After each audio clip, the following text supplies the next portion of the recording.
De acuerdo. Perfecto. Muy buenos días a todos y todas. Este día 30 de agosto del ciclo estamos terminando prácticamente la semana del primer periodo en el cual ustedes se van a someter para el próximo, digamos, tiempo, la siguiente semana, a sus pruebas sumativas. Creo que comenzamos el viernes, pero nuestro examen está para el próximo viernes, si no me equivoco, 10 de septiembre. Perfecto. Ya luego encontrarán en el campus una guía relacionada al contenido que vamos a estar abordando en esa prueba sumativa. Pero este día, para el grupo teórico 1 sobre el curso de Desarrollo Económico y Medio Ambiente, vamos a estar abordando los temas que ustedes ven en pantalla sobre el enfoque economicista y un poco hablar de la década perdida, una década que ustedes muy bien saben que ha ocurrido en nuestros países de Latinoamérica, pero que este día vamos a recordarlo y vamos a mantenerlo como uno de los enfoques, ¿no?, que también figuran dentro de los procesos de construcción del concepto de desarrollo. ¿Por qué sentido?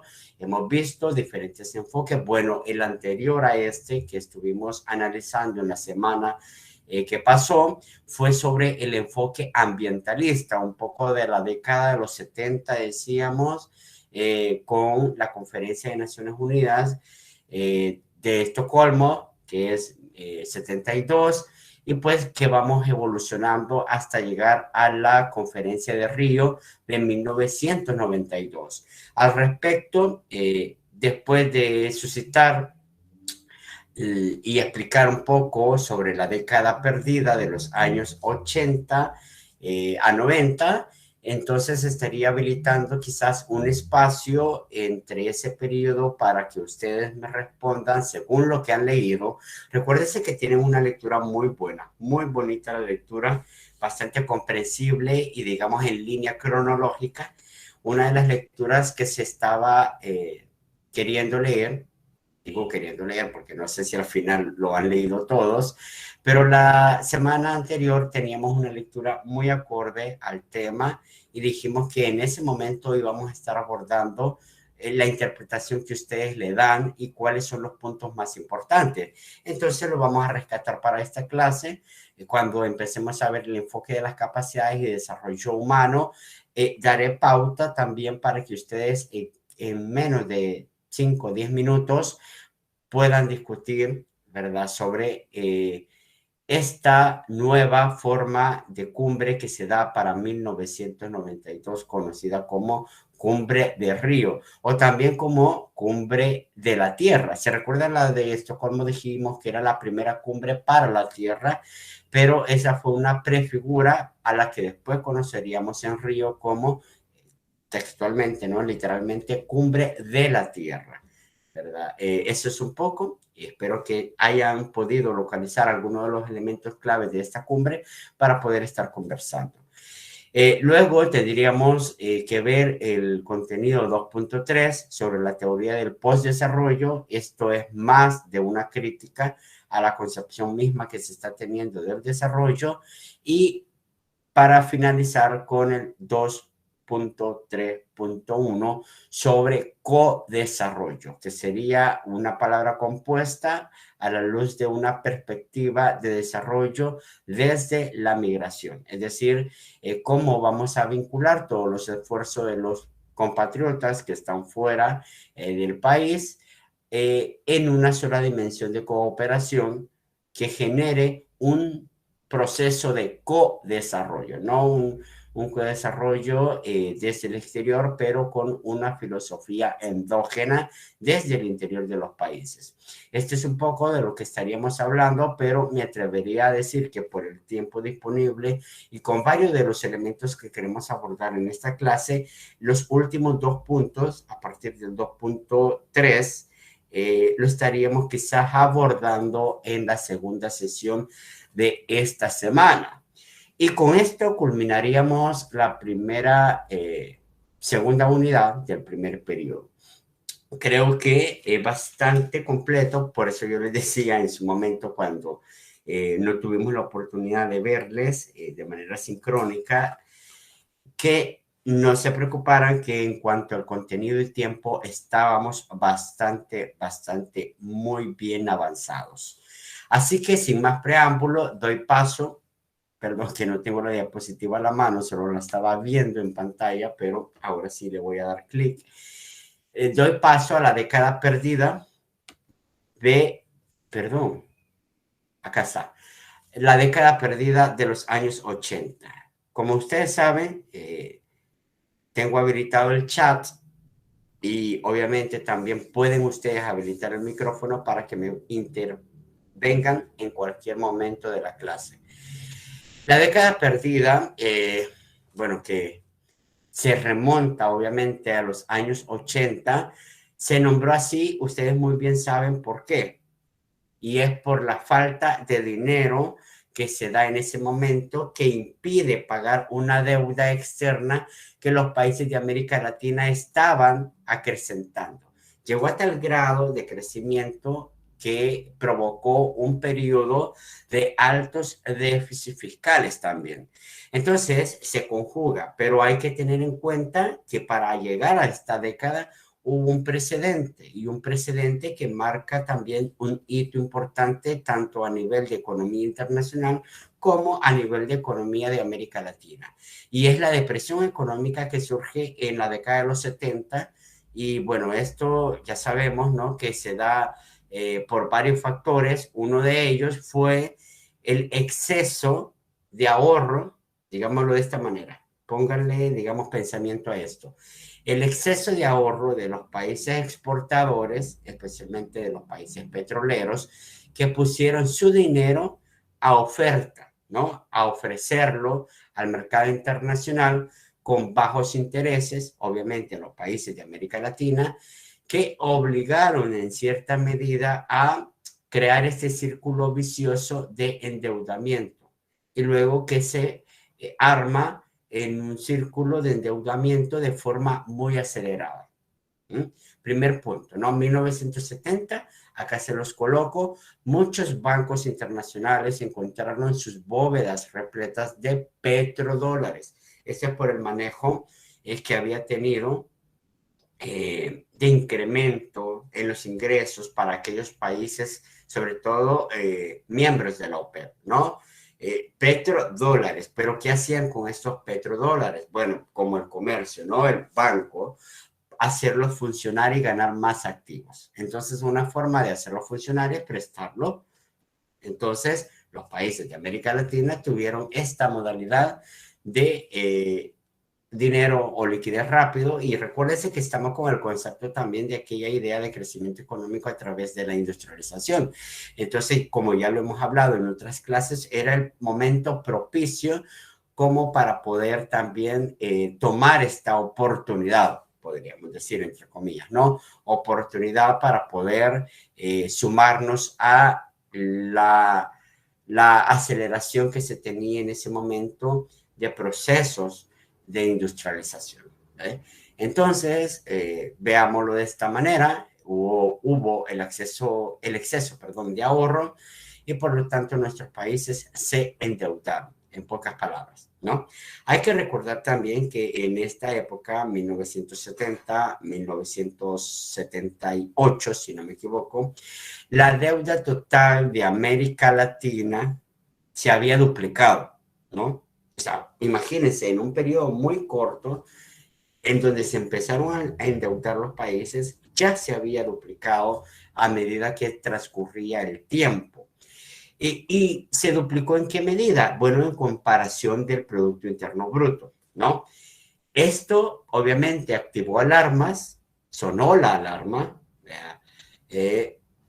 pero nadie le puso atención en ese momento. Solo se activó la alarma que, ojo, algo está pasando. De hecho, tenemos dudas, los países, cuando digo de que se activó la alarma, era para hacerse la pregunta de cómo podrían dedicarse a pagar la deuda, ¿no? Y entonces, esta alarma, digamos que facilitó pagar esas deudas con una medida y fueron con las exportaciones. Se asignaba, ya vamos a ver más adelante, un porcentaje de las exportaciones de cada país para suplir y pagar estas deudas que no eran deudas, digamos, constantes, sino que a medida que tú pagabas, pues obviamente el proceso de endeudamiento se iba acelerando. Es como la banca normal en la que tú vas pagando una cuota, por ejemplo, si hablamos de un ejemplo cotidiano, tú vas pagando la cuota del banco, pero en algún momento de tu historia económica, has sufrido un desfase y no tienes la fuente de ingreso como para poder pagar la deuda. Por ejemplo, te quitaron del trabajo y tienes que rebuscarte por pagar la deuda de otra forma, que puede ser poniendo tu emprendimiento y con esta venta de productos, pues empezar a pagar un poco algo de lo que ya estabas acumulando, ¿no? Como en los 3 meses que no lograste pagar la deuda bancaria porque te quedaste sin trabajo, entonces se sumaron intereses. Algo así ocurrió a gran magnitud con los países de Latinoamérica y que después recurrimos a tratar de pagar la deuda con las exportaciones, pero a ese nivel ya habían intereses, ¿no? Ya habían intereses y por lo tanto la deuda decimos que se va acelerando. En términos generales, bueno, vamos a tratar esto del tema del 82 más adelante. En términos generales, podríamos distinguir diversos periodos, con esta gráfica que les muestro, diversos periodos de acumulación de la deuda pública en América Latina. En primer lugar, tenemos el periodo de acumulación de la deuda que inicia, digamos, 1970, acá 1970 a 1989 incluso, por acá. Este es un periodo de acumulación de deuda, ¿no? En donde vamos empezando a endeudarnos. Y hay otro periodo siempre de acumulación de la deuda, no sé si logran visualizar, logran ver el gráfico. Bueno, creo que sí, está un poco grande. Entonces, el otro periodo es de 1998, acá tenemos otro periodo de acumulación, al 2003. Si se fijan, acá tenemos México, el color verde, Brasil, color rojo, celeste o azul, Argentina, y el morado que representa Ecuador. Si se fijan, el nivel también de endeudamiento que se logra es a partir del 98, también empieza a subirse la curva para 2003, por ahí, ¿no? Y luego hay una tendencia a la baja, 2006 otra vez. Existen periodos de reducción, así como hay de alza. Si queremos notarlo, para la primera parte sería 1990, acá al 2004, acá todo este periodo, ¿no? En lo que dijimos, aquí empieza a subir, pero antes de volver a subir, pues obviamente la habíamos bajado, la curva. No así Argentina, ¿verdad? Y Ecuador, que sobre todo Ecuador, que es difícil, según esta gráfica, que son datos retomados de la CEPAL, Ecuador ha sido uno de los países que ha tenido una constante después de los 80 a la alza, ¿no? A partir de la segunda mitad de la década de los 70, podríamos empezar como por acá, numerosos países de América Latina comenzaron a percibir flujos de capitales extranjeros, lo que les decía, el ingreso, ¿verdad? Que acumulaba la deuda y esto era a través de concesiones de préstamos recibidos de los bancos internacionales. Así, según estos datos de la CEPAL que les presento, en los años 70 la relación entre la deuda pública, veamos el puntero, entre la deuda pública externa y el PIB, esto es en relación al PIB, el PIB promedio, ¿no?, de América Latina se duplica. Vemos un aumento del 19% hasta el 35%. Por ejemplo, en esta línea, perdón, el puntero, en esta línea primera, ¿no? 1970, vemos que la deuda está de un 19% que representa el PIB del país, de los países de América Latina en promedio, y luego pasa hasta un 35% por aquí. Veamos el 35% que se genera como por acá. Miren, en la década exacto del 76, 78, en estos años de la década siempre de los 70, se genera una deuda pública externa superior hasta el 35% del PIB. Ya en los años 80, veamos los años 80, la deuda pública externa llegó a unos extremos más insospechados, prácticamente hasta el 100% casi. Figúrense, ay, este puntero, perdonen que este puntero me molesta. En los años, decía, 80, la deuda pública llega hasta prácticamente niveles casi alcanzando el 100% del PIB. Países acá no están representados, pero se los puedo enumerar. Países como Bolivia, bueno, Ecuador sí está representado, Honduras, Argentina, que también está representado, Brasil y Perú, que no está representado en este gráfico, pero todos ellos tuvieron por consiguiente incapacidad para devolver la deuda, ¿no? Se mostraron en un alto nivel de impago y pues este aumento de la deuda pública que tuvo su origen, más que todo, en la gran crisis del petróleo. O sea, acá nos empezábamos a endeudar con los bancos, pero recuérdense que en 1979 hay otra segunda crisis del petróleo, 1979, acá, el puntero, acá, en 1979, lo que provocó el inicio de otras políticas monetarias restrictivas para los países, ¿no?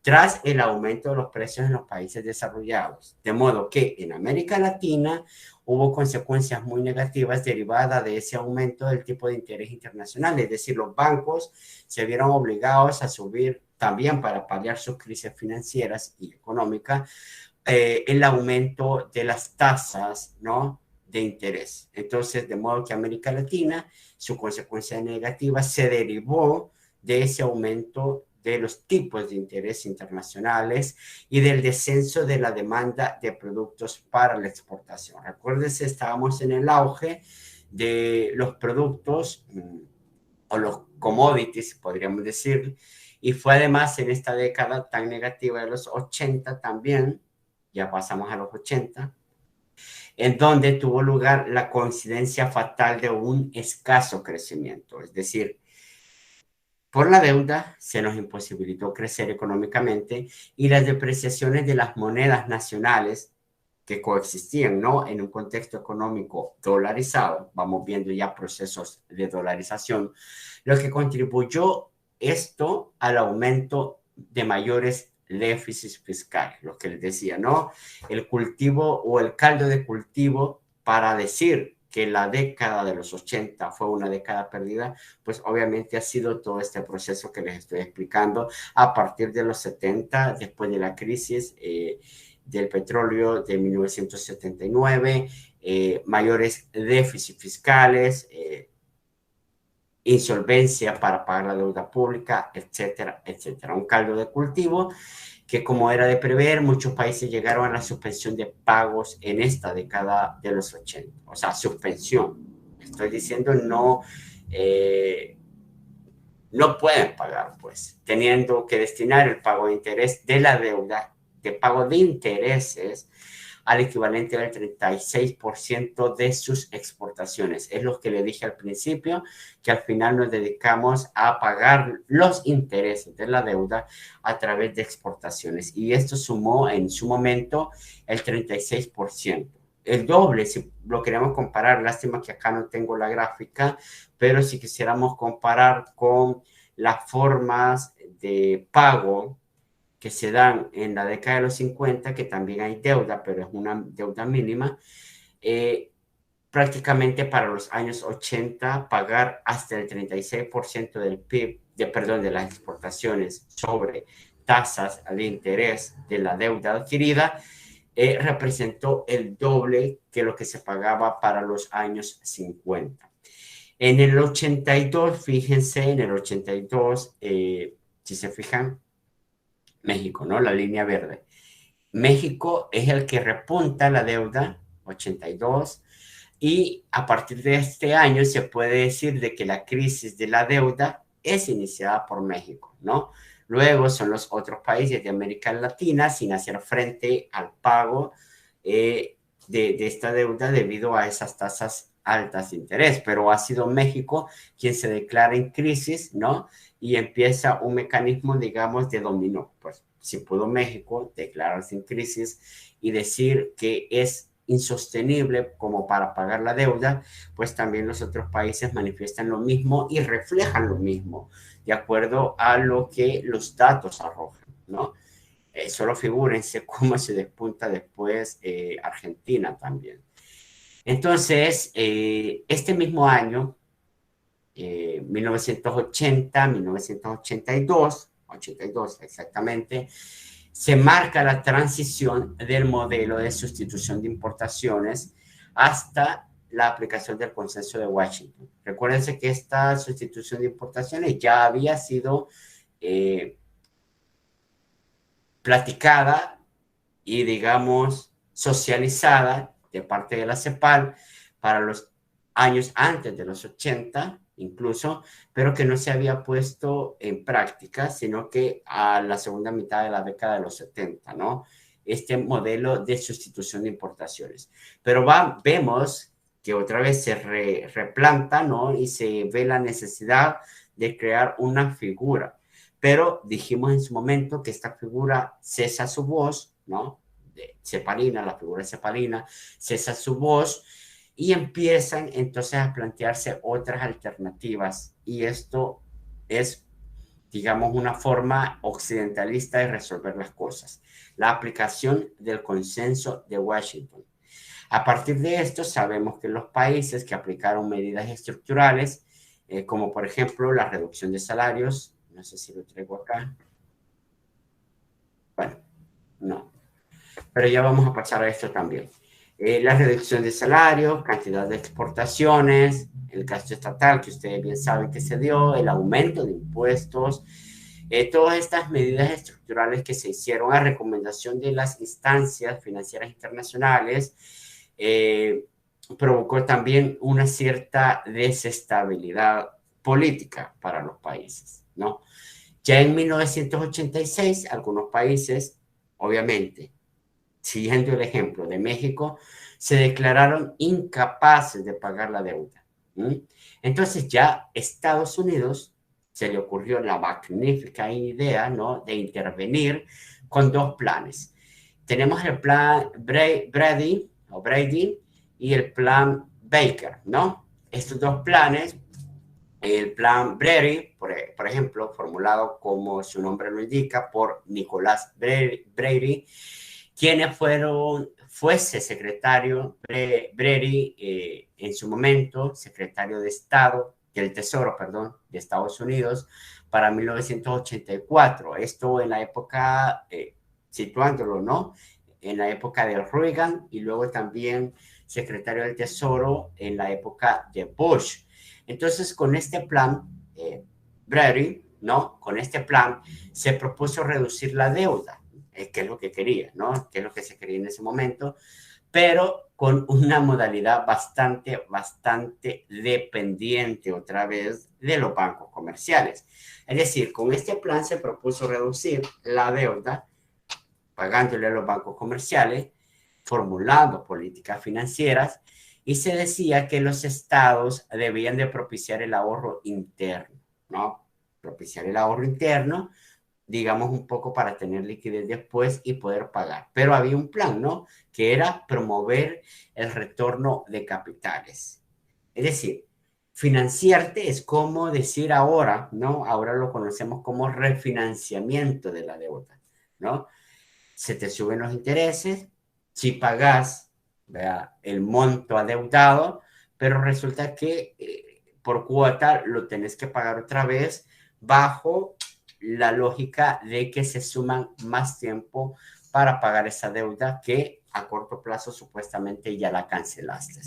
Este proceso de refinanciamiento, en pocas palabras, que conocemos, sirvió en ese momento para promover el retorno de capitales. Es decir, lo que se quería también era crear un ambiente de confianza, es decir, eran insostenibles los países para pagar la deuda, ok, ayudémosle, entre comillas, a pagar esa deuda y que estén endeudados con los bancos comerciales internacionales, ¿no?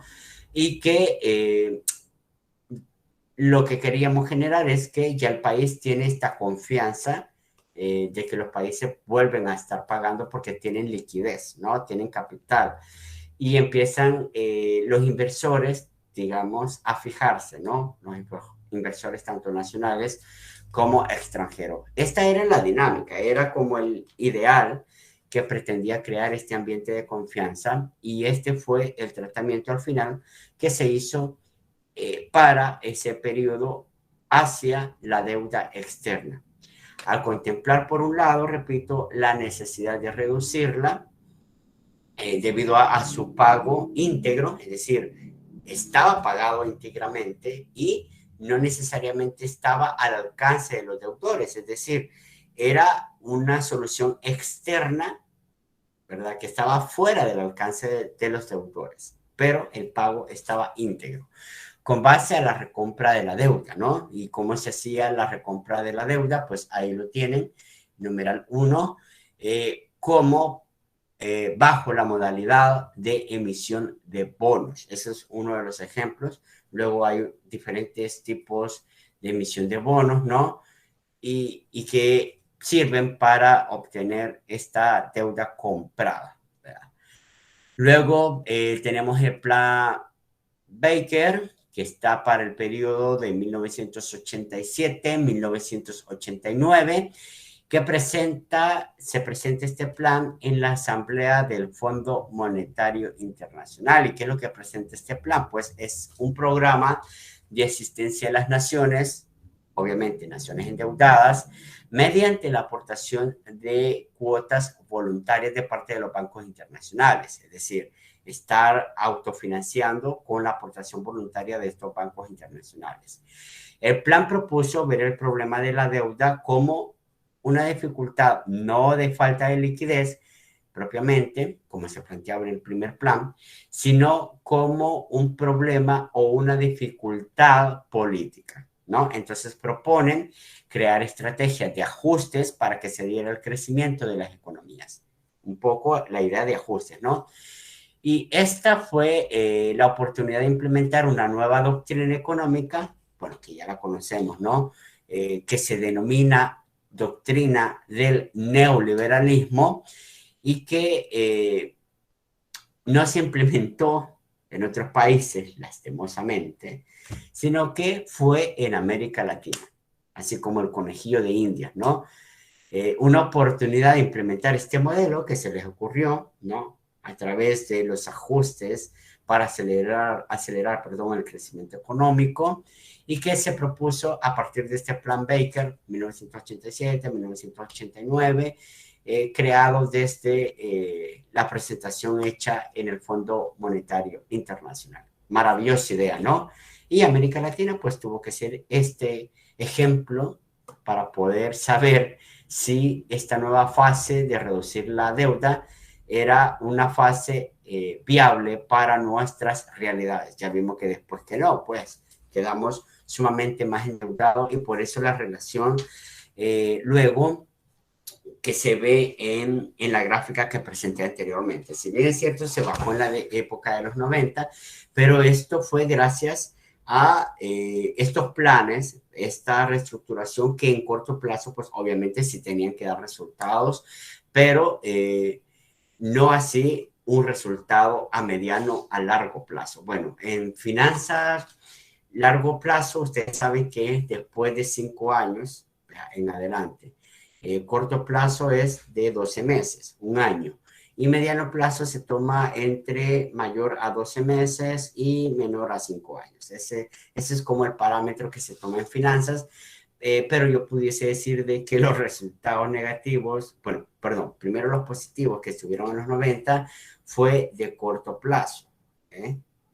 Luego vemos que obviamente, perdón, hubo una aceleración de la deuda otra vez por los intereses incrementados y una capacidad otra vez de impago. Y esto producto de la otra década de los 90 de posteriores que también van perjudicando e impactando. Pero esta nueva fase de la deuda que explico en el plan Baker, acá está, ¿no? Contemplaba un menú de opciones, ¿no? ¿En qué consistía este menú de opciones? Pues era un poco opciones para el deudor y el acreedor de la deuda, ¿no? Sobre formas de paliarla a través de créditos para actividades comerciales y proyectos. Por eso es que digo, a corto plazo, pues obviamente se tenía que dinamizar la economía con estas medidas y obviamente así ocurrió en el corto plazo. Se daba créditos para actividades comerciales y proyectos. Proyectos, ¿no? Se daba bonos, perdón, de nuevos recursos, ¿no? Si querías liquidez, pues hay que extenderte un bono. Pagaré convertibles de la deuda, vea, un poco para disminuir algunos retrasos y bonos de salida también. Acá no lo coloqué, pero es básicamente una modalidad similar de los pagaré convertibles de la deuda, los bonos de salida y también tenemos otro de los recursos como la conversión de la deuda en capital, ¿no? También para generar algún flujo de liquidez. Durante la década de los 90, figúrese, el endeudamiento público, repito, entró en una fase de decrecimiento. Repito, ¿por qué? Por estos procesos de renegociación de la deuda y reestructuración que sumaron una época de bonanza económica. ¿Por qué no decirlo? ¿No? Hemos tenido una mala racha para 1980, pero en 1990 empezamos a ver una época de bonanza económica. Además, a esta etapa favorable ayudó el mantenimiento de tipos de cambio fijo, es decir, se estableció un tipo de cambio, sobre todo porque en varias economías ya estaban empezando a ser dolarizadas, lo que redujo los pasivos en moneda nacional, es decir, no había moneda nacional, sino que había un respaldo de esta moneda con base a la moneda internacional. Me explico. Entonces, el causante de esta bonanza podríamos, digamos, nombrárselo, ¿no? Al endeudamiento que se tuvo con el plan Brady, que consistía obviamente en este canje voluntario, como lo explicamos, de la deuda externa soberana, perdón, por los bonos garantizados de la compra del Tesoro de los Estados Unidos, ¿no? Junto con estas reducciones mínimas de la deuda, pero que fueron reducciones, y la aplicación de reformas estructurales apoyadas por el Fondo Monetario Internacional y también por el Banco Mundial, ya para finales de los 80, inicios de los 90, pues estamos en este proceso de saneamiento de la banca de cada país, es decir, la banca nacional también. Pero, figúrense, pudimos sobrepasarlo, digamos, pero vemos que después hay otros problemas también insostenibles, porque la brecha de la desigualdad, como hemos venido hablando para América Latina, siempre se abre, ¿no? Siempre se amplía. Y bueno, lo descubrimos también para la crisis del 2008. Se recuerda la crisis financiera que se desata en 2007, específicamente en Estados Unidos, tras la quiebra de Lehman Brothers, el Banco de Estados Unidos, y bueno, toda esta serie de escalada que ustedes saben, y que para 2008, 2009, ya nuestras economías se ven golpeadas gracias a que no generamos los réditos en las exportaciones que veníamos acostumbrando a tener. Y hay una baja también de productividad. Cosa que obviamente se ve marcada y vuelve la idea, ¿verdad? De que si para los 90, en el que supuestamente tuvimos un proceso de bonanza, pero para después de la década de los 90, 2000, por ejemplo, estaríamos entonces en una nueva segunda década perdida. Esa quizás es la pregunta que traigo a reflexión. Reflexionemos que si en la actualidad, siempre con este enfoque economicista, ¿no? De ver las cosas, estuvimos en una década perdida que podríamos denominarla como la segunda década perdida, o simplemente es una extensión de la mala racha que traíamos desde la década de los 80. Yo quiero que entremos en reflexión, ustedes empiecen a tratar de responder en sus cabecitas esta pregunta, si hemos estado en la actualidad o estuvimos en una segunda década perdida. Y les voy a traer, y acá está esta frase, ¿no? Que me encanta porque resume un poco el panorama. Cuando China estaba hambrienta por materias primas, Latinoamérica estuvo de fiesta, ¿no? ¿Qué significa esto? Bueno, para algunos analistas dicen que América Latina se embriagó un poco, ¿no? Aumentando el gasto público. Y ahora para denominar que hubo una segunda década perdida, pues ahora la imagen es que si estábamos embriagados, pues ahora tenemos una resaca en medio de un panorama de estancamiento económico y también de desaceleración global y de protestas sociales incluso, de altos niveles de incertidumbre. ¿Y cuál es esto? Bueno, es el boom de las commodities, digamos, en donde nosotros nos embriagamos, como América Latina, el boom de las commodities, como se le dice, ¿no? A las materias primas, o sea, no cambiamos. Quiero hacer este paréntesis, que si bien es cierto, ya lo traíamos antes, exportábamos materia prima. Tuvimos la oportunidad de bonanza para los 90 de diversificarnos, pero resulta que nos mantuvimos con la exportación de materias primas, porque al final también nos dimos cuenta que en el mercado internacional pues estaba este boom de los commodities. ¿Sí? Entonces, no nos dedicamos a diversificar nuestras ventajas competitivas o comparativas, si se quiere, y por lo tanto generaron estos precios del boom de las commodities, una fuerte demanda de esos productos que terminó o permitió para muchos de los países de la región abultar las arcas fiscales, es decir, incrementar las arcas fiscales. Y por eso decimos que hubo un proceso de bonanza. Vea, China estaba hambrienta de estas materias primas, pero fíjense, China estaba ya consolidando su poderío, su estructura, su infraestructura, todo lo que él quería porque tenía un objetivo por apuntar. Y pues nosotros no lo visualizamos así. Nosotros, ay, estamos en fiesta, China nos está comprando. Vea, no digo el caso de El Salvador, porque el caso de El Salvador no era, pero sí que para otros países de América Latina que estaban en el boom de los commodities y aprovechando este boom. Entonces, muchos de los países, repito, de la región, tuvieron, digamos, esta bonanza en sus arcas fiscales que apuntaló, digamos, el crecimiento desde el principio de los años 2000 hasta 2013, si se quiere, 2013. Pero ¿qué pasa? Este superciclo, ¿verdad? ¿Se acuerdan de los ciclos económicos, no? Crecimiento, recesión, depresión, otra vez crecimiento, o crisis, perdón, y crecimiento otra vez. Todo este superciclo que estaba en bonanza fue testigo de cómo los barcos cargaban gigantescos contenedores de alimentos, por ejemplo, petróleo, minerales para abastecer las economías emergentes. Entonces, acá podríamos decir, si los bancos y si los barcos hablaran, pues obviamente dijeran lo mismo, ¿no? Que en este periodo hubo un superciclo en los precios de las commodities. Pero cuando bajó su demanda, es decir, China, por ejemplo, ya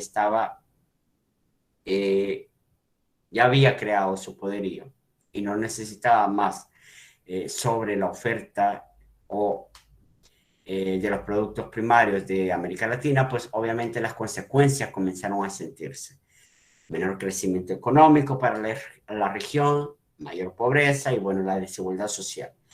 Sobre ese telón de fondo, si se quiere, se sumaron también, y yo ya me estoy situando en la actualidad, dije, que reflexionaríamos sobre la actualidad del enfoque economicista, ¿no?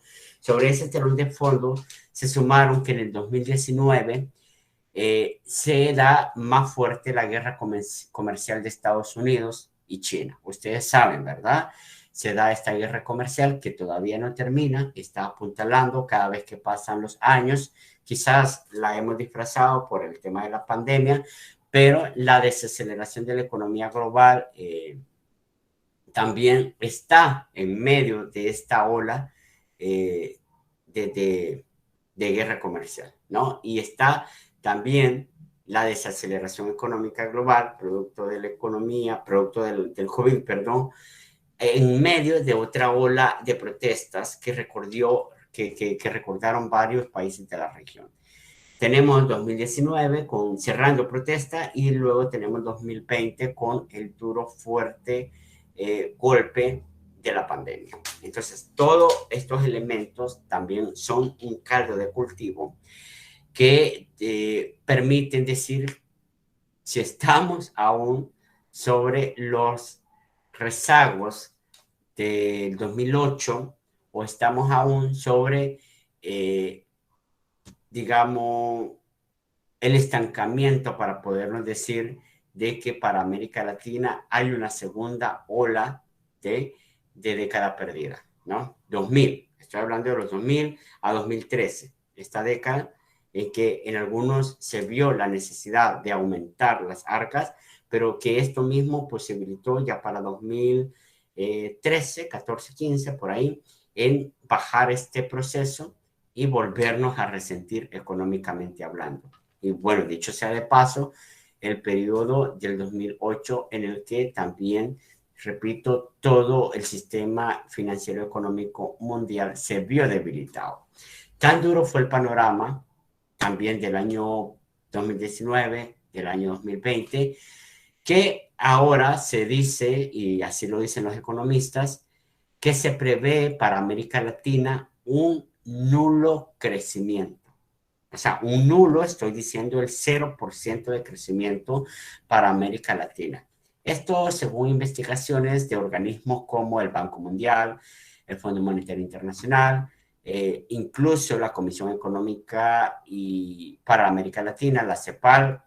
Todos estos organismos, es decir, los investigadores de estos organismos, califican un golpe duro para América Latina, tiempos de pandemia, tiempos de olas de protesta que quieras o no, en el 2019, antes de la pandemia, imposibilitaba cualquier tipo de productividad porque estábamos enfocados en señalar socialmente al gobierno o a los gobiernos de no tomar medidas para la aceleración de la economía. Entonces, esto crea desestabilidad en los países, ¿no? Protestas sociales crea desestabilidad en los países e incluso limita inversión o atracción de inversión extranjera. Entonces, con este telón, como he dicho, 2019, 2020, hoy en día se dice que el panorama está más complicado para estos países. Y las proyecciones apuntan hacia una mejora de recuperación, pero, bueno, eso se dijo en el 2020. O sea, estamos en un estancamiento, va a haber un crecimiento cero, pero hay proyecciones que van a apuntar, decían, a una mejoría. Pero bienvenida pandemia, repito. Entonces todo esto dice y confirmamos lo que dicen los especialistas económicos, que en ningún caso llegaremos al corto plazo a una recuperación al nivel de la época dorada de los boom de las commodities. Si los exportos no ven el horizonte, la llegada de una nueva explosión en la demanda por las materias primas, o sea, si no es esa alternativa, China ya no va a querer ni a necesitar importaciones de materia prima. Entonces, si ya no ven los expertos para América Latina un horizonte en este rubro, cabe la pregunta, acá se las coloco, ¿cómo puede América Latina recuperar este ritmo de crecimiento que se tuvo en la época del boom de las commodities? ¿Qué puede hacer la región para llegar a estos niveles? Quizá yo voy a abrir el micrófono porque me interesa saber qué piensan ustedes como estudiantes. ¿Cómo podríamos hacer crecer la región cuando no tenemos un ritmo de crecimiento con base a la demanda de materias primas? Abro el micrófono para algún voluntario. Equivóquese, diga cualquier cosa. Si es bueno, pues yo le diré, sería atractivo seguir esa propuesta. Y si es insostenible o ineficaz, pues también le diré, posiblemente no vaya por ahí. Abro el micrófono para que alguien me conteste cómo podríamos recuperar el ritmo de crecimiento con base a que ya no somos países con demanda o con oferta, mejor dicho, de materias primas. ¿Algún voluntario?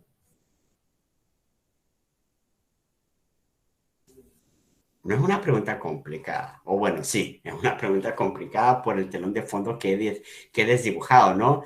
Escenario de pandemia también.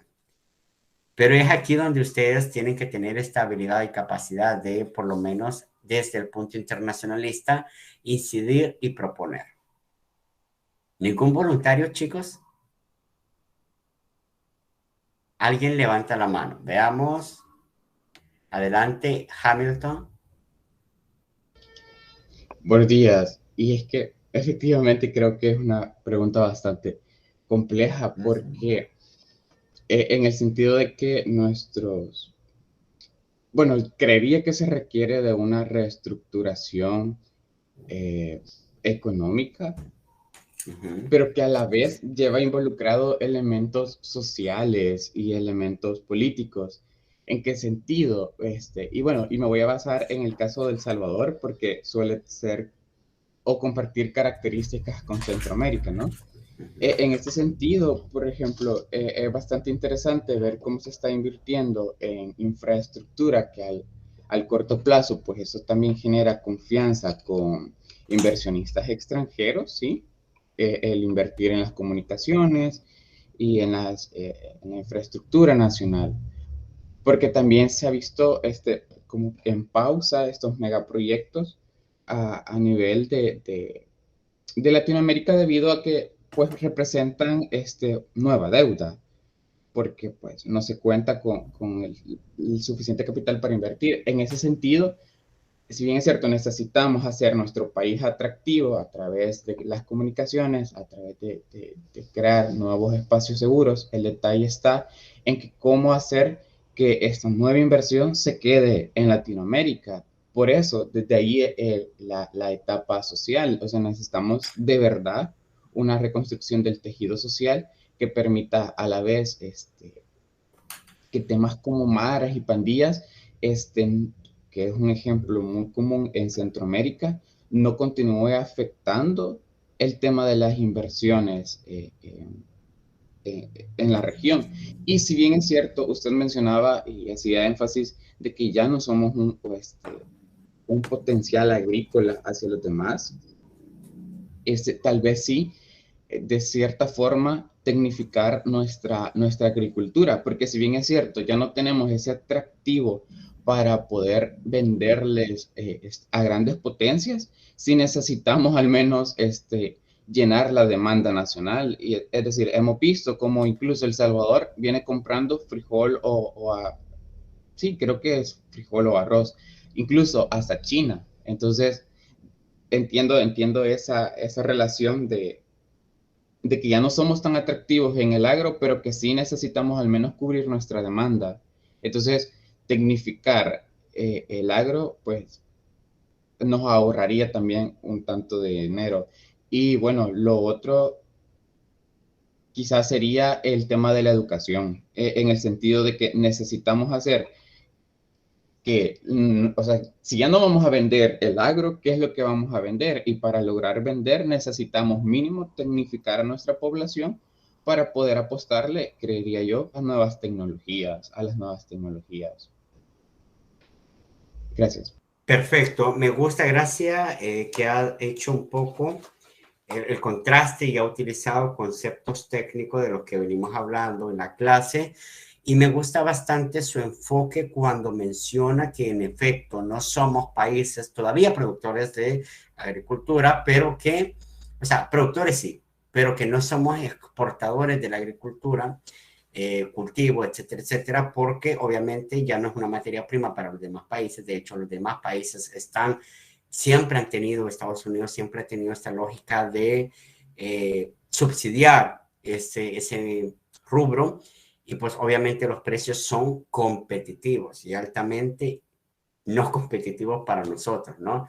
Entonces, porque está subvencionado a través del gobierno y pues los costos salen más baratos y tienen el lujo de venderlo más barato al mercado. Por lo tanto, nosotros, por más que nos esforcemos, tendríamos que también tener una política de subvenciones como para poder ampliarnos a ese rubro. Pero me gusta lo que dice Hamilton de poder enfocarnos en el aspecto nacional, y yo acá le denomino soberanía alimentaria, ¿no? Esta palabra tan famosa y tan sonada en los procesos de proyectos sociales, cómo lograr que las comunidades desde lo local se sitúen en un concepto de soberanía alimentaria, dotándole de capacidades, dotándole de oportunidades para aquellas personas que son trabajadoras de la tierra y que aparte de autoconsumo, pues también puedan vender un excedente a nivel nacional, y esto se llamaría seguridad alimentaria y soberanía alimentaria. Entonces ese es un poco el esquema, pero comparto con Hamilton que no debe de quedarse solo a nivel de proyectos, a nivel de comunidades, sino que debe de pensarse a nivel nacional y tecnificado. El uso de tecnología es importantísimo para este rubro y por lo menos para tener la soberanía alimentaria, por lo menos, y no depender. Que de hecho hasta las canastas solidarias que les mandan, bueno, ahora sí ya mandan granos básicos así a granel, que no sabemos de dónde proviene, pero generalmente si se fijaban de dónde provenían los productos anteriores, venían de productos de países diferentes a los nuestros, ¿no? No eran productores nacionales, sino que en México, por ejemplo, Guatemala incluso, etcétera, etcétera, que posiblemente puede decir, pues caray, nosotros producimos eso, pero a lo mejor no producimos en cantidades en las que de verdad podríamos abastecernos con un costo bajo, con un precio de mercado bajo. Es más, nuestra misma producción es bastante alta y por lo tanto se nos hace más fácil traer productos de Guatemala. Esa es una realidad, ¿no? Esa es una realidad en la que no nos estamos fijando. Bueno, espero que este gobierno sí se fije en esa realidad y que de alguna manera esta política pueda ayudar a la región a tener una ruta de crecimiento sostenible. Pero digamos, respondiendo un poco a la pregunta, en aras de hacerlo con la lupa de algunos analistas, ¿qué podemos hacer en la región? Obviamente no tenemos la varita del Sauco. Bueno, yo sí la tengo, por ahí la tengo, un día de esto se la voy a enseñar, pero no tiene poder, ¿no? Solo es la varita. No tenemos esta magia y por lo tanto no podríamos resolver los problemas de América Latina con una simple receta, como se quiso hacer en su momento con el Consenso de Washington. Vimos, y por eso es que se descarta, no tenemos para América Latina esta magia para resolver los problemas con una receta o con una varita. Sin embargo, y es acá donde yo me quería detener con esta pregunta, existen ciertas políticas que podrían ayudar a la región a crear esta ruta, ¿no? De mejora. Por ejemplo, no sé si lo traigo por acá, no, esto ya es otro tema.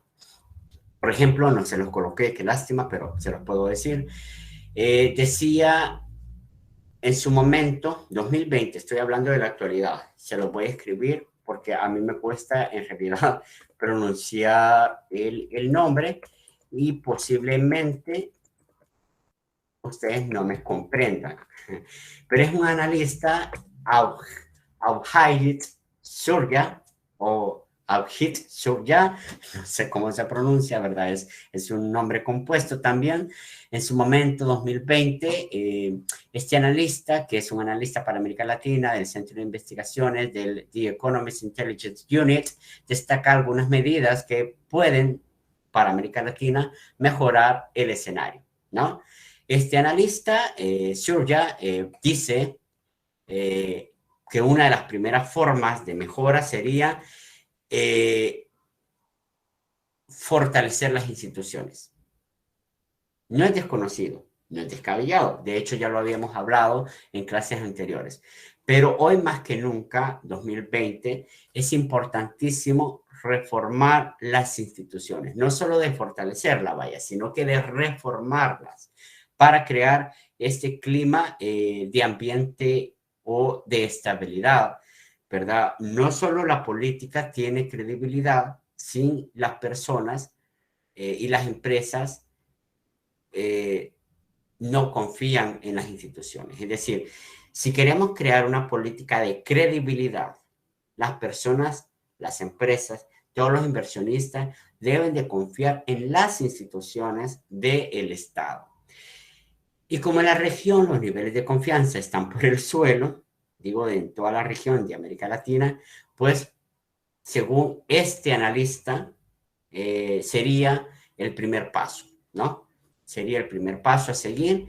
Y bueno, si queremos seguir un segundo paso, sería llevar a la práctica algo que se ha repetido también hasta el cansancio. Diversificar la economía, no depender de productos. Si quieren lo apuntan, ¿no? Diversificar la economía para evitar la dependencia de algunos productos básicos y al mismo tiempo agregar valor a esos bienes. Uno de los valores que se puede agregar al área de la agricultura, ya lo dijo a Hamilton, sería pues tecnificarlo, ¿no? Tecnificar el proceso a manera industrial que repercuta en el abastecimiento soberano nacional y que a su vez genere este valor agregado para poder de alguna manera expandirse. Y no solo por la División Internacional del Trabajo, sino por esta diversificación de productos que deberíamos de proponer al mundo. Ese puede ser un segundo plano, ¿no? De cómo mejorar las condiciones de crecimiento para América Latina. Repito, diversificar la economía y generar valor a esos bienes que vayamos a diversificar. El tercer camino que plantea este economista es intervenir en capital humano. Apuntado ahí, intervenir en capital humano, que en la práctica no significa más otra cosa que mejorar la educación. Y aquí bingo para Hamilton, que él mencionaba también un punto sobre la educación, ¿no? Hay que invertir en el capital humano, lo dicen muchos especialistas, lo dijo el estudiante de Ricardo Lara, ¿vea? De este curso, y lo estoy diciendo también en calidad de académico. Hay que invertir en el capital humano, la obra de, o mejor dicho, la mano de obra calificada va a ser esencial. Si no tenemos, y perdonen, no quiero incomodar a nadie con esto, pero tendríamos entonces otra ola de call centers, digamos, abordándonos en nuestros países y nuestra obra o mano de obra pues será canalizada hacia esa industria y pues obviamente no podríamos cumplir el segundo punto que era diversificar la economía. Y parte de diversificar la economía también es parte de mejorar los puestos laborales que estamos atrayendo, ¿no? Si estamos atrayendo, pues obviamente solo la industria de call center, entonces pues no vamos a vernos en la necesidad de invertir en el capital humano porque basta y sobra con que aprendas inglés, basta y sobra con que aprendas un curso de mantenimiento o atención al cliente. Yo sé que el trabajo es complejo, por eso dije que no quiero tocar sensibilidades, pero el trabajo per se sí es complejo por las horas laborales en las que te dedicas, por el nivel de compromiso que tú tienes a lo mejor para poder dar el 100% en tu trabajo, por el nivel de presión que tienen tus jefes sobre ti para poder llegar a metas, etcétera, etcétera. Esto es un alto nivel de compromiso que no estoy desmeritándolo, pero sí que, si se fijan, la mayoría no necesita tener una acreditación profesional mayor a posgrado para poder estar en esas plazas, ¿no?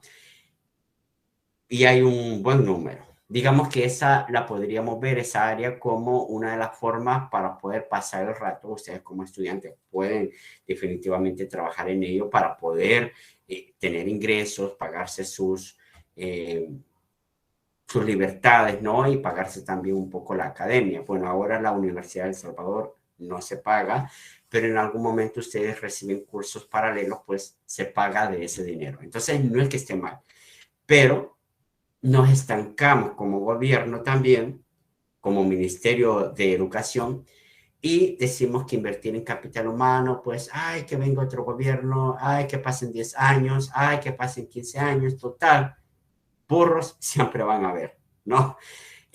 Perdón este despectivo, pero así es como en pocas palabras, con las obras de muchos de los gobiernos de América Latina, se identifica este problema de no apostarle a la calidad de la educación y nos quedamos siempre con la misma mano de obra barata.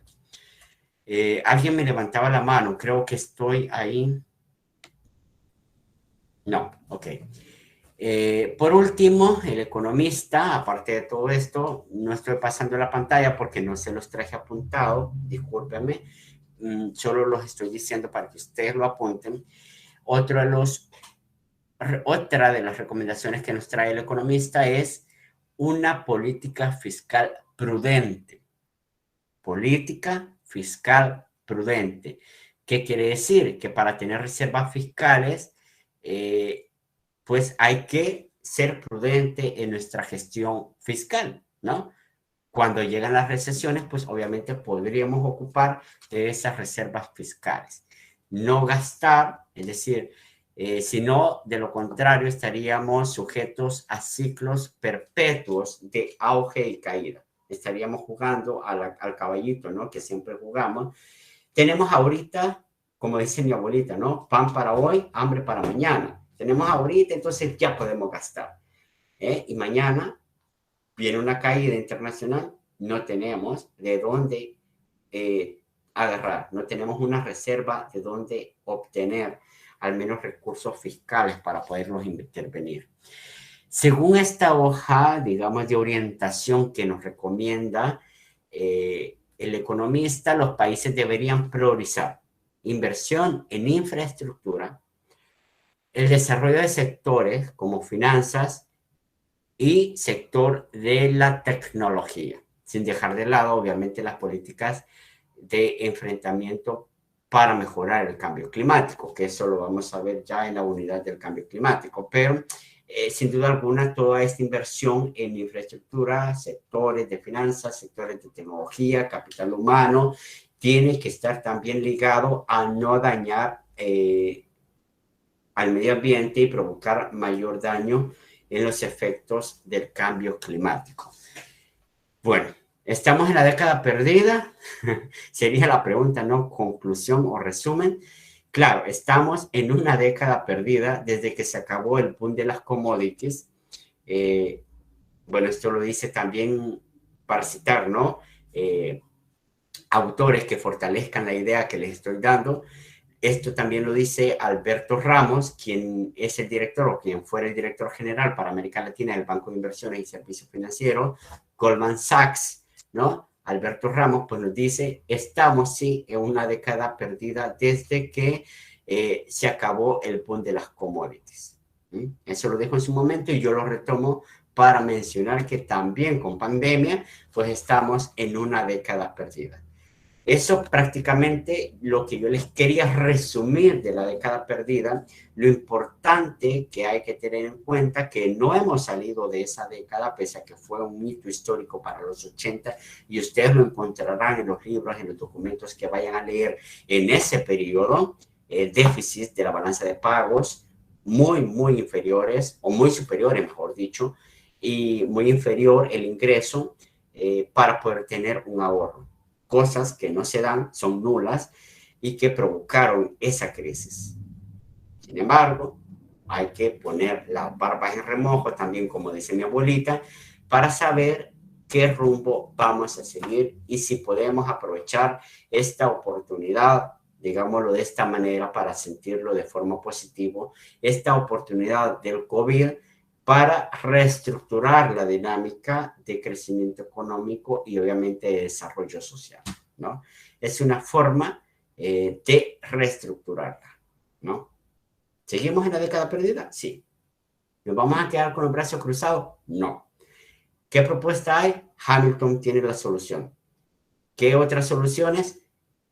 Los alumnos del curso de desarrollo económico tienen la solución. ¿Que tienen el poder? No, no se han graduado, no han llegado al gobierno todavía.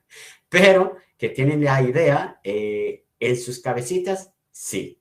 Y que lo pueden construir como un autor, por ejemplo, como Amartya Sen, que va a conjugar el crecimiento económico con el desarrollo humano sostenible, sí, pueden hacerlo. Entonces todos tenemos este potencial. Yo ya quiero ver acá, de aquí a unos, pongámosle, 8 años, a un Amartya Sen de El Salvador que salga de este curso y que logre un premio Nobel sobre la propuesta que vaya a presentar para El Salvador, digámoslo así, o América Latina si quiere pensar en grande. Bien, un poco nos desvinculamos de esa mala racha para seguir la línea de los enfoques. Recuerden, estamos hablando de los enfoques que llevan a la construcción del concepto de desarrollo. Yo me salí un poco de la tangente al explicarles la situación 2019-2020 y cómo pudiésemos abordar el panorama siempre con el enfoque economicista. Pero ahora retomemos otro de los enfoques según Amartya Sen y es el enfoque de las capacidades y desarrollo humano, ¿no? Dije, Sen es el ganador y fue el ganador del Premio Nobel de Economía en 1998. ¿Por qué? Porque realizó contribuciones sobresalientes en diversos campos que van, por ejemplo, desde la economía del desarrollo hasta la pobreza o la elección social o lo que se llama también la teoría ética. En todos estos niveles, Sen ha aportado mucho desde su pensamiento al corazón de la perspectiva interdisciplinar, ¿no? En donde esta perspectiva, como he mencionado, economía del desarrollo, pobreza, teoría de la ética, desarrollo humano, pues obviamente se apega un concepto y es el concepto de la capacidad. Cuando se analiza todas estas variables, lo hace en función del concepto de la capacidad. Este enfoque de las capacidades que vincula calidad de vida, bienestar con la libertad. Es decir, mi bienestar, mi calidad de vida va a estar otorgado por la capacidad de ser libre. En pocas palabras, eso es lo que nos dice Sen, ¿no? Yo quiero mejorar la calidad de vida, quiero hacer ese desarrollo humano, pero lo voy a poder medir cuando yo me sienta libre de decidir, de tener un bienestar o no tenerlo, ¿no? Esta es la noción de capacidad que en su momento Sen nos aporta y que nos permite formular esta concepción del desarrollo humano consistente en un proceso de aumentar las oportunidades de las personas, pero no solo aumentar las oportunidades, sino que también que sean ellas capaces de aprovechar estas oportunidades. Y esta imagen representativa que les muestro a la par representa justamente la idea y filosofía de Sen. Según los teóricos de la igualdad que estaban antes de Sen, decían que habría que generarse si las oportunidades a las personas, quizás este es el nivel más alto en el que se llegó en el debate de la igualdad o el igualitarismo que se debería de definir, el nivel más superior decía que habría que darle las mismas oportunidades a las personas y que los estados a través de sus políticas deberían de trabajar para otorgarles las mismas oportunidades a las personas. ¿Pero qué implicaba eso? Pues implicaba el término de igualdad situarse en un plano estático, tal cual la primera figura, ¿no? ay, el puntero que siempre se me pierde, perdón. Esta primera figura, esta imagen, yo sé que la han visto en otras materias. Yo sé que la han visto ahí circulando porque es muy famosa para poder comparar el término de igualdad y equidad, por ejemplo, en términos de igualdad y equidad de género, etcétera, etcétera, en términos de igualdad y equidad de riquezas, y ahora en términos de igualdad y equidad de oportunidades. Agregado a lo que se dice esta capacidad o esta noción de capacidad que debe de generarse al humano para poder decidir con toda libertad si querer este bienestar o visualizar otro tipo de bienestar. Pongo el ejemplo clásico, el término de la igualdad, pues se interpreta por sí mismo, ¿no? Que se tenía antes era, pues le doy las mismas oportunidades a todos, pero ¿cuál era el efecto? Que dándole las mismas oportunidades a todos, es decir, le doy la misma cajita al primer humano, al segundo y al tercero, es una oportunidad que les doy por igual, pero resulta que el efecto no es igual. Un poco para interpretar la imagen, el chiquitín, el niño, obviamente no tiene las mismas condiciones que el adulto para poder visualizar el partido, ¿no? Pero se le dio la misma oportunidad de subirse a la cajita. Viene Amartya Sen y nos dice, no es que el desarrollo humano debe, bueno, acá está, ¿no? El enfoque de capacidades ha proporcionado el fundamento conceptual más sólido de este nuevo paradigma. Bueno, no, antes de terminar la explicación de la imagen, quiero rescatar esta idea, porque ya se me había escapado. Según Fukuda Park, ex directora de los informes del desarrollo humano, sobre desarrollo humano, del Programa de Naciones Unidas, es decir, del PNUD, este enfoque de las capacidades, dice ella, ¿no? Ha proporcionado el fundamento conceptual más sólido de este nuevo paradigma. Digo, de este nuevo paradigma, ¿cuál? ¿No? En términos de igualdad, en términos de desarrollo humano, pues el paradigma de las capacidades, perdón, el tema de las capacidades marca este paradigma, ¿no? Del desarrollo humano. ¿Por qué? Porque, y aquí sí ya retomo lo que estaba explicando en la imagen, con este criterio, pues, y así, ¿no? Se va definiendo el desarrollo humano y se va, se va definiendo el desarrollo humano y va apareciendo este criterio en los conocidos índices de desarrollo humano, en adelante IDH, ¿no? Que son bien conocidos por ustedes. Vea, o si no, les voy a invitar, les voy a subir en el campus el informe de desarrollo humano del 2020, para que ustedes tengan una noción ahora de cómo se aborda el concepto de IDH. Aunque la idea de elaborar, vea, esta clase de medida, por así decirlo, el IDH, Índice de Desarrollo Humano, lo hablamos en su momento, se debe gracias al aporte del economista pakistaní Mahbub Ulaq, dijimos, ahí lo tenemos en pantalla, que colaboró, porque fue contemporáneo, con Amartya Sen. Ambos colaboraron con el concepto y creación del índice a principios de los años 90. Ellos, pues, obviamente asesores de la Organización de las Naciones Unidas, SEN como principal asesor, y desde entonces se ve su idea, su filosofía marcado en la influencia de los informes que después de los 90 se ha dado de una forma permanente. Este enfoque resume la idea y que resumo yo en la imagen del Zen. Repito, se debe la idea general de que el bienestar de las personas y por tanto el desarrollo de las sociedades consiste en la capacidad de llevar una vida rica y fructífera, ¿no? Una vida rica y fructífera. En el concepto de equidad que se propone con esta imagen, no dimos oportunidades a todos, fíjense bien, de iguales condiciones. Dimos oportunidades a aquellos que tenían una capacidad diferente, ¿no? Es que para llegar hasta ese nivel hay que comprender que todos los seres humanos, y aquí hay un elemento discriminador, todos los seres humanos, al final de cuentas, en capacidades somos diferentes. Hay unos más inteligentes que otros, hay unos menos. No estoy diciendo que eso es el deber ser.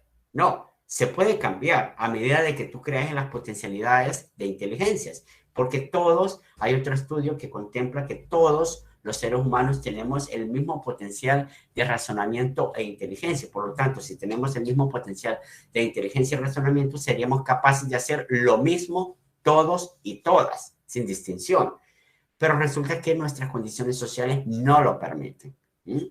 No permiten desarrollar ese potencial con el que tú ya naces. Todo el mundo nace con el mismo nivel de cerebro, ¿no? De construcción. De hecho, nos construimos iguales. Lo que cambia son, obviamente, la genética, ¿no? El ADN, el tipo de sangre, etcétera. Pero todos estamos construidos bajo una misma tendencia de capacidad. Pero, ¿qué pasa? Si no conocemos que el constructo social ha generado, o mejor dicho, degenerado esta capacidad de potencial, y por lo tanto no reconocemos de que sí existen diferencias gracias a este conducto estructural o social, pues obviamente nuestra propuesta desde el aparato estatal va a ser la primera figura, elevar la oportunidad a un nivel de igualdad. Y Sen, o sea, enfatizo en esto porque Sen determina que la capacidad tendrá que verse en la capacidad misma del ser humano, ¿no? Le generaste las oportunidades, sí, pero allá está el niño si se quiso subir a esos 2 cubitos para poder ver el partido y poder igualarse al otro adulto. Estuvo la libertad para tener esta capacidad de ser feliz, de ver el partido. Para él la libertad consistiría y la felicidad en ver el partido en igual condición que el otro. Pero para ello le implicó un esfuerzo más. ¿Ve? Un esfuerzo más. Entonces Zen no es que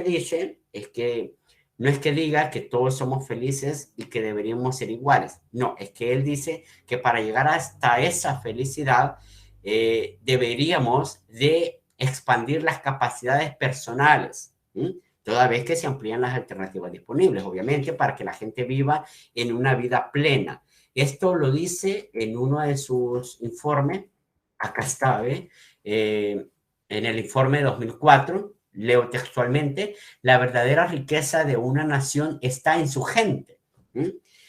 Sin lugar a dudas, el objetivo básico del desarrollo es aumentar las libertades humanas en un proceso que puede expandir las capacidades personales, estas capacidades de las que yo estoy hablando, toda vez que amplía las alternativas disponibles para que la gente vive una vida plena y creativa. Si se fijan, acá se ampliaron las oportunidades, pero la capacidad está ahí de cada individuo de si se sube o no a esa oportunidad para poder tener la igualdad de condiciones, o que vamos a conocer después como la equidad. Alguien me levanta la mano, adelante, Miriam Esther, perdón, que alguien también antes me había levantado la mano. Hola, buenos días, ¿se escucha? Sí, se escucha. Sí, solo un comentario quería dar con respecto a este tema. A mí me parece bastante curioso, hace tiempo había leído algo que la gente, o sea, que normalmente se escucha que el pobre es pobre porque quiere.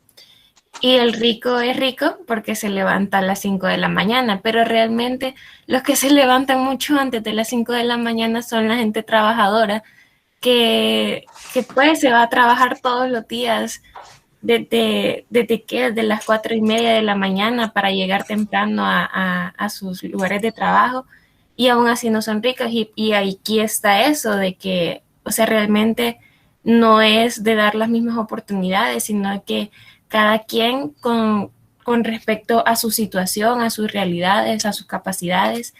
Y es como, vaya, el rico no sería rico si no tuviera todas las oportunidades que se les dio desde su nacimiento, porque no serían los mismos si no tuvieran sus empresas, si no tuvieran sus terrenos, si no tuvieran sus el medio de producción.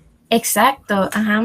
Entonces, y es bien complicado todo eso, ya que eso de las oportunidades no solo de manera laboral, sino que desde la educación, la salud, o sea, porque nosotros vemos a la salud pública y es bien diferente a la atención que se le puede dar a una persona en el tipo en el IS, o ni siquiera en el IS, sino que en un hospital público como el Rosales, que una persona llega y se está muriendo y aún así no lo atienden a comparación de un hospital privado, pues todo ese tipo de oportunidades que tienen y también en la educación, que podemos ver como tipo las oportunidades que se tienen simplemente por el hecho de ser de una religión o pertenecer a otra religión, porque vaya, por ejemplo, aquí en el país, eh, si usted no pertenece o sea, aquí la educación se mira como la buena educación en el país es la católica.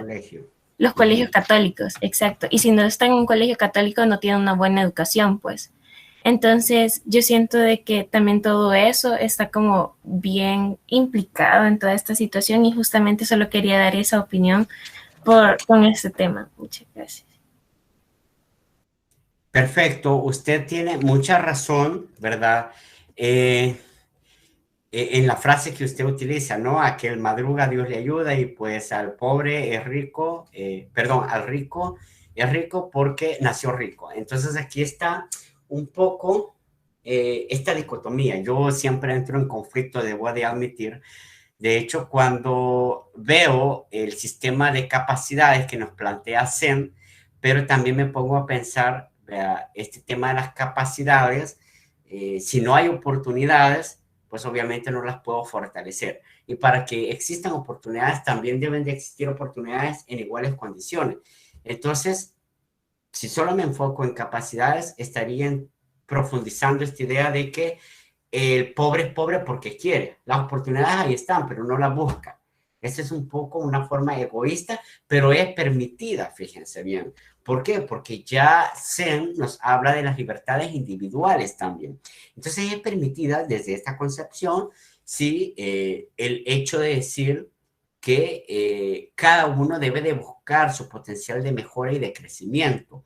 Pero también cae una responsabilidad. No vamos a dejar esta frase de que el pobre es pobre porque quiere y no aprovecha las oportunidades, porque también tenemos un escenario muy real y palpable. Tampoco el Estado está dando oportunidades. Entonces, el pobre no es pobre porque no tiene esa capacidad de autodefinirse y madrugar y querer hacer las cosas bien. Es que no hay tampoco oportunidades. Entonces viene Amartya Sen y hace este mix, hace este híbrido de tener en cuenta, ¿no? Y ligar que al fortalecimiento de determinadas capacidades relacionadas con toda la gama de cosas, ¿no? Que una persona puede hacer o hacer en su vida, que es esta gama que ya nos decía la compañera, tener empresa, por ejemplo, haber crecido desde su nacimiento en una familia cómoda, con lujos y con liquidez, ¿verdad?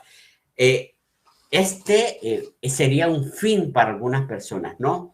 Es un fin, pero dice Amartya Sen, el desarrollo humano de todos los países del mundo, fijándose en los fines del desarrollo, debería de ser así, fijándose en los fines del desarrollo, no en los medios para conseguirlo. ¿Mm? Por ejemplo, la producción nacional es un fin. Ahí están los medios de cómo lograr el crecimiento y la producción nacional. Repito, tales fines estarían ligados al fortalecimiento de capacidades. ¿Mm? O sea, hay que fortalecer las capacidades, pero a la vez hay que dar las oportunidades, ¿no? Y es así como nos va a determinar el querer ser o hacer en la vida, con la capacidad que yo tenga. Si bien los índices de desarrollo humano se han ido perfeccionando a lo largo de los años, se basan todos bajo la primicia de las capacidades básicas. Y acá los tengo. Solo voy a terminar esta idea para finalizar la clase. Veo que ya es hora. Solo termino esta idea para que ustedes en el informe que yo les vaya a compartir en el campus durante esta semana puedan identificar estos niveles, ¿no? De medición del índice, que sería la capacidad de vivir una vida larga y saludable, la idea de estar bien informado y la idea de disfrutar de un nivel de vida digno. Todos estos tres elementos, pues obviamente lo vamos a ver reflejado en alguna información que se destaca para la construcción de este IDH, que sería, por ejemplo, indicadores como la esperanza de vida al nacer, el Producto Nacional Bruto o per cápita, los niveles de analfabetismo, el tema de la escolarización, tal como lo dice la compañera, entre otros indicadores que consolidan estos tres niveles que estudia el IDH. ¿Me explico? Entonces es importantísimo ver la gestión de capacidades como una forma integral, mejor dicho, en la que las personas tienen más capacidad de elegir la clase de vida que ellos mismos juzgarían valiosa. Si para mí lo valioso es tener dinero, pues debería de perseguir ese sueño. Si para mí lo valioso es tener una familia y soportarlo con mi trabajo, del cual yo madrugo todos los días, pues ese será mi sueño de valor, ¿no? Y en general sobre dónde tienen más libertades, ¿no? Buscar o fortalecer esa capacidad donde yo tenga mayor libertad de aprovechar la oportunidad. No sé si me doy a entender, pero esto es un poco lo que nos dice Zen en su concepto de capacidad. El desarrollo, ahí lo coloco como una frase final, el desarrollo puede verse como un proceso de expansión de las libertades reales de las personas. No suena egoísta, sino que suena como que todo el sistema multilateral, los gobiernos, las agencias deben de también generar las pautas de oportunidades para que la gente se desarrolle con sus capacidades. Si se fijan, es un equilibrio, oportunidad versus el fortalecimiento de la capacidad y la libertad del individuo para ver de qué forma esas capacidades las emplea. ¿Me explico? Esta es un poco la construcción del desarrollo humano que vamos a conocer posteriormente a estos informes. Muchísimas gracias, les dejo hasta acá. Tenemos la siguiente clase, vamos a cerrar estas ideas y pues vamos a decir algunas líneas para el parcial también. No se preocupen, en la próxima clase lo veremos. Chao y hasta la próxima. Buen día.